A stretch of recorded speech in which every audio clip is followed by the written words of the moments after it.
అని prima facie అనుకోవడానికి బలమైన ఆధారాలు అయితే కనపడుతున్నాయి.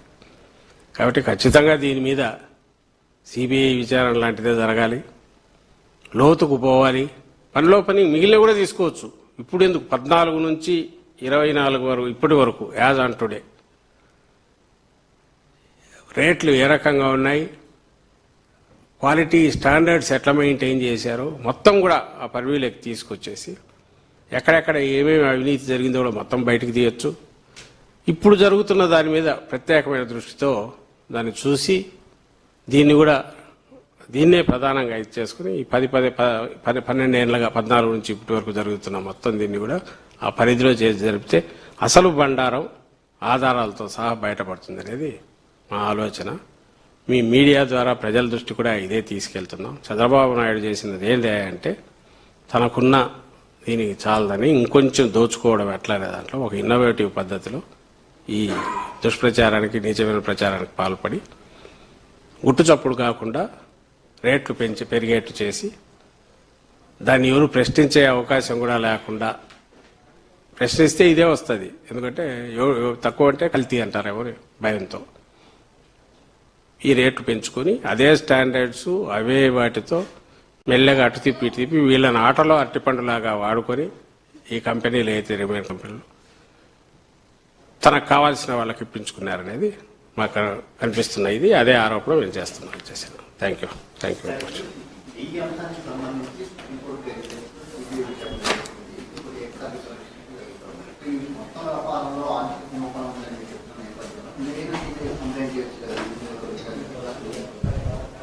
సిబిఐకి చేయడమా దీని మీదనా చేయొచ్చు, అదే నేను అంటున్నా కదా.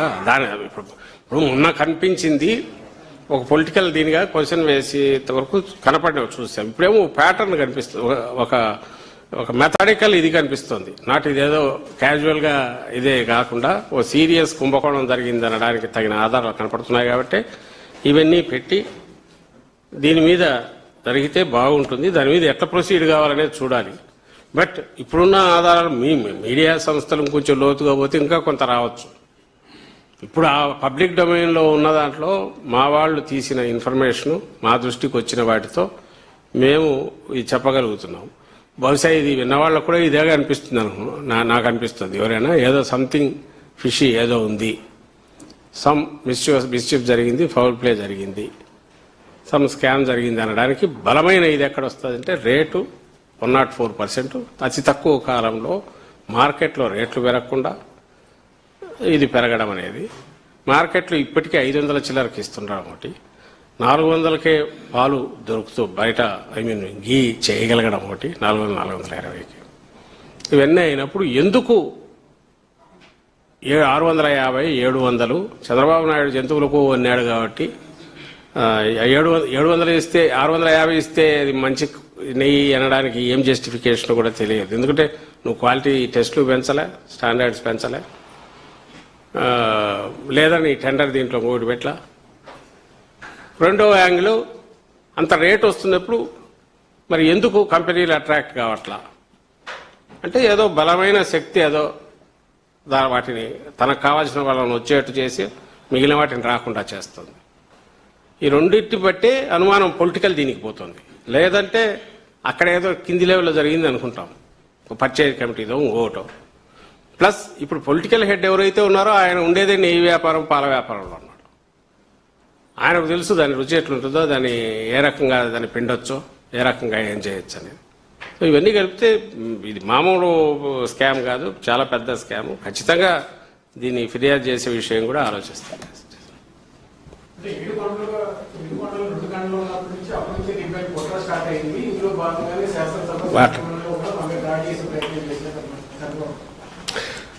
దానికి ఏం చెప్పారు మీరే చూసినారు. ఇప్పుడు మాకు అదృష్టం కొద్ది ఏదో వీడియో ఉండబట్టి కానీ ఆయన మాట్లాడింది అది కూడా ఈ మధ్య దొరికి.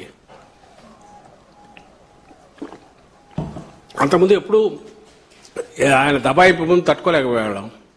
ఆయన ఇప్పుడు దీంట్లో 7 కొండలను 7 కొండలు చేసింది రాజశేఖర రెడ్డి గారు తీసుకొచ్చిన 746 జీవో ఏదైతే ఉందో దానికి సంబంధించి నేనే చేశాను ఈయన అని ఒకటి ఏదన్నా చెప్తున్నా లేక ఆయన చేయలేదన్నా అది ఒక ఆస్పెక్ట్ అయితే, దానికంటే ఘోరం ఏంటంటే 7 కొండలు ఉన్న వాటిని నేను 2 కొండలు చేస్తాను అని హామీ ఇవ్వడం, మళ్ళీ ఆ హామీ ఇచ్చింది బయటికి రావడం అనేది ఇంకా అంతకంటే తిరుగులేని సాక్ష్యం. అయినా సరే ఆయన దానికి రెస్పాండ్ కావట్లే. నువ్వు ఇక్కడ 2 కొండలు చేశారు, నేను చేశాను, నువ్వు చేయకపోగా రాజశేఖర రెడ్డి గారు చేసిన 7 కొండలు నేను మళ్ళీ 2 కొండలు చేస్తానన్నాడు ఈయన. రాజశేఖర రెడ్డి గారు చేసిన 747 జీవో ఏదైతే వేరే మత ప్రచారాలు జరగకుండా ఇచ్చిందో దాన్ని రద్దు చేస్తానన్నాడు. అయినా ఈ రోజుకి అదే రిపీట్ చేస్తున్నాడు. బట్ ఎవ్రీబడి నోస్ ఆయన ఆయన ఆయన ఏదంటే ఎందుకు ఇప్పుడు ఆయన బిఆర్ నాయుడు అనే అంత బయటపడింది. Still he's continuing. ఇప్పుడు తప్పు బిఆర్ నాయుడుది కాదు, నేను ఆయన అన్నాను, చంద్రబాబు నాయుడు అవుతుంది.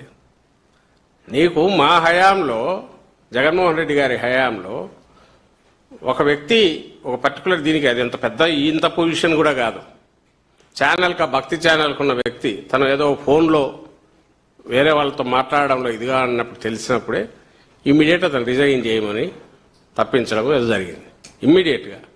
ఎందుకంటే ఒకటి ఆరోపణ వచ్చింది, అందులోనూ ఆ ప్లేస్ అక్కడ అస్సలు అలాంటి వాటికి అవకాశం ఉండకూడదు. ఇదే ఇంకో దగ్గర ఎక్కడన్నా అయితే బెనిఫిట్ ఆఫ్ డౌట్, అది ఏమన్నా మీ అన్నట్టు దాన్ని ఏమంటారు, ఎవడో మిమిక్రీ చేసినాడో, లేదా ఇంకోటి ఇట్లా ఫోటోలు అయితే మార్ఫింగ్ చేశారో ఏదో అనుకోవచ్చు. కానీ అక్కడ మార్ఫింగ్ అయినా ఇంకోటైనా ఫస్ట్ చేయాల్సింది ఏంటంటే ఆ వ్యక్తి ఎవరో అతనన్నా సరే ఇంత ఆరోపణలు వచ్చాక నేను దీంట్లో ఉండడం కరెక్ట్ కాదు అని పక్కకన్నా తప్పుకోవాలా. ఆ మనిషి అది చేయకపోగా దానికి రివర్స్ నన్నెవడు బీకుతాడు అన్నట్టు అక్కడ కూర్చొని తను మాట్లాడాడు. రెండవది అవి ఏమున్నాయి దాంట్లో, అది ఒక చాలా క్యాజువల్, చాలా సహజంగా కనపడుతుంది నాకు అని తను అన్నాడు. పైగా కొంచెం మార్ఫింగ్ చేశారని కాసేపు అంటాడు. దానికంటే ముఖ్యంగా నా బిజినెస్లు నాకన్నా ఇది ఒక లెక్క అన్నట్టు మాట్లాడతాడు. అంత అహంకారంతో తను మాట్లాడినా అసలు అంత పదవి రావడమే వాళ్ళు ఎలాంటి వాళ్ళైనా, ఇంక్లూడింగ్ ఈఓలు పోయిన వాళ్ళందరూ కూడా ఆ పదవుల్లోకి రాగానే ఈఓ అయినా చైర్మన్ అయినా వాళ్ళ మాట ప్రతిదీ దాన్ని ఏమంటాం, పరిశుద్ధంగా ఉండాలా, ఎలాంటి ఇది ఉండకూడదు, నిష్ఠతో ఉండాలా అని అంతగా అనుకునేది. లేకపోతే అక్కడికి పోవడం అనవసరం. ఎందుకంటే అది కోట్ల మంది దాన్ని ఆరాధించేది. అది ఎక్కడైనా ఇదే కాదు, ఏ ప్రార్థనా స్థలమైనా మనం పోతే ఆ అట్మోస్ట్ దీంతో చేయగలిగితే చేయాలి. లేకపోతే అది that's not administration, just administration కాదు. అలాంటి చోట ఇంత ఆరోపణ వస్తే అతను చేయకపోగా చంద్రబాబు నాయుడు గారు ముఖ్యమంత్రి ఆయన అసలు దాన్ని పట్టించుకోకపోవడం అంటే 2 రోజులు అయితే మర్చిపోతారని. అదే పొలిటికల్ పోస్టా, రాజకీయ పోస్ట్ అయితే లేదా అడ్మినిస్ట్రేటివ్ అయితే మీరేమనుకుంటే నాకేమని నవ్విపోతారు, నాకేం సిగ్గని వదిలేయచ్చు. కానీ ఇది కాదే. అయినా సరే వదిలే కాబట్టి అసలు నేరస్తుడు ఎవరంటే ఇప్పుడు చంద్రబాబు నాయుడు అవుతారు.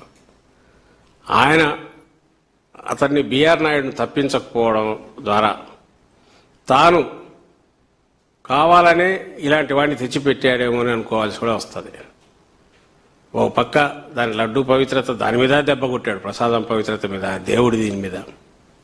రెండవది ఒక వ్యక్తిని ఎవరైతే అసలు దాని మీద ఎలాంటి గౌరవం కానీ భక్తి కానీ లేదని తన మాటల ద్వారా చేతల ద్వారా నిరూపించుకుంటున్నాడు, అతని మీద అంత బలమైన ఆధారాలతో వచ్చిన ఆరోపణ వచ్చినా కూడా, కళ్ళ ముందు కనపడుతున్నా కూడా అతను తప్పించకపోవడం ద్వారా చంద్రబాబు నాయుడు గారు ప్రూవ్ చేసుకుంటున్నది ఏంటంటే నాకు దేవుడు అంటే లెక్క లేదు, పత్రం లేదు, ప్రజల విశ్వాసాలంటే గౌరవం లేదు,